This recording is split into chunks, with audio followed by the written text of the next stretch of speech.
Hi guys! Welcome to my channel. This is Irene CC. So ayan guys, magluluto po ako ng munggo. So ayan, pakuluan po natin hanggang po sa lumambot siya. So ayan guys, enjoy watching po sa lahat ng mga nanonood ngayon sa akin. So ayan guys, patatakamin ko kayo. So ayan guys, luto na siya at malambot na siya. So ayan. So, syempre shout out sa mga viewers ko dyan ngayon. And syempre, ayan guys, gisa na tayo. Ayan po ang style ko ng ng munggo. Separate po yung gigisa muna ako ng, syempre, lagay muna, laging una, oil. Syempre, may luya, pampabango, tsaka dagdag pampalasa na rin po. Ayan. So, hintayin po natin na mag golden brown ng luya and then ilagay na natin yung bawang. So, ayan guys, ang bango po. Pag pinagsama nyo ang bawang at luya. And syempre, isunod na natin yung sibuyas. So, ayan guys. So, kailangan lang i-mekos-mekos. And then, syempre po, naka-low fire. Naka-medium fire lang po siya para hindi po masunog ang ating bawang, sibuyas at luya. So, ayan po. Yung paptaw po yan po na hindi ko na po nalagyan nung minced pork sa gitna. So, ayan, kung nakikita nyo, ayan, yung paptaw po yan na linagyan ko po sa gitna ng minced beef. So, may tira po. So, ang ginawa ko, ginayat ko po ng ganyan. So, para pong chicharong bulaklak, diba? So, ayan. So, diskarte lang po talaga sa pagluluto. So, ayan, minekos-mekos ko muna para hindi masunog. So, ayan, guys. So, syempre, ang sunod kong gagawin is tatanggalin ko po yung paptaw po na 5 piraso. Ayan, lagay ko sa tasa yung 5 piraso. So, naka-low fire na lang po yan ha. So, and then ayun, yung ginisa ko isali na natin dun sa luto na munggo. So, ayan guys. O, diba? Looks yummy siya. So, ayan. Okay, mix. Siyempre, lalagayan natin yan ng asin, pampalasa, siyempre sili. Ayan, di pwedeng walang sili. So, asin, hinahinay lang sa asin.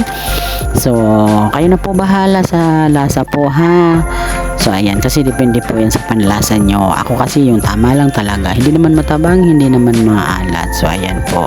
And syempre, ilagay na natin yung 5 pirasong paptaw po na may palaman sa loob na minced beef. So, ayan. So, kakaiba po, diba? So, ayan guys. Pwede nyo pong gawin yan kung meron po kayong ganyan sa inyo. Kahit po hindi minced beef or ano lang ilagay nyo. Kung vegetarian kayo, so, pwede nyo ilagay sa loob yung vegetable, sa loob ng paptaw po. So, ayan, diba? Looks yummy. So, ayan. Guide lang po yan ha. Guide nyo po lang yan. So, kayo na po bahala o kayo na po bahalang dumiskarte kung anong ano nyo. Basta po yan is my own recipe. So, ayan guys. Siyempre, tikman natin. Ayan, tikman. Ayon sa panlasa natin. And syempre, para dagdag pampalasa lalo, so, lalagyan ko po siya ng konting magic sarap sa atin. So, ayan. Alam nyo guys, ang bango kaya, ang bango. Lalo na may sili. Ayan, ayan. Pudburan ng magic sarap. Ayan. Ayan guys, thank you and shout out po sa panonood nyo dyan hanggang matapos itong linuluto ko. So, ayan guys. O ayan, mix lang. So ayan, pwede na yan. Pwede nang lutuin yan guys. Pwede nang kainin, hindi lutuin kasi luto na. So ayan guys, pasensya na ha. Mali-mali ang host. Ganun talaga. Kaya hindi po talaga pwedeng magmadali kasi namamali. Ayan. Tikman muna natin ulit. So, ayun, masarap na yun. Alam ko. And syempre, ako nagluluto. O, okay na daw ko. Ayan, ayan. Kaya, ayan guys, tinikman ulit. O, diba ganon? paulit-ulit ang tikim. Kasi sa unang tikim kasi hindi mo malalasahan. So kailangan ulitin para malasahan ng maigi kung talagang masarap na. So ayan guys, may pahugot pa talaga. Ayan, sarap. Sira ang diet natin. So sa ngayon guys, maglalagay na tayo sa ating lalagyan na bowl or kung anong pwede nyong paglagyan dyan, okay na yan.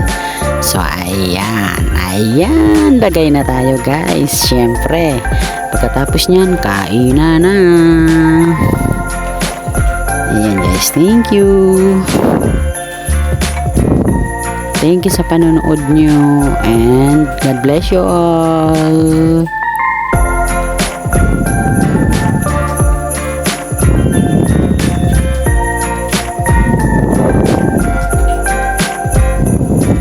Ayan, thank you guys. Ayan, kainan na. Siyempre, tama na yan kasi diet ako. Ayan guys, thank you.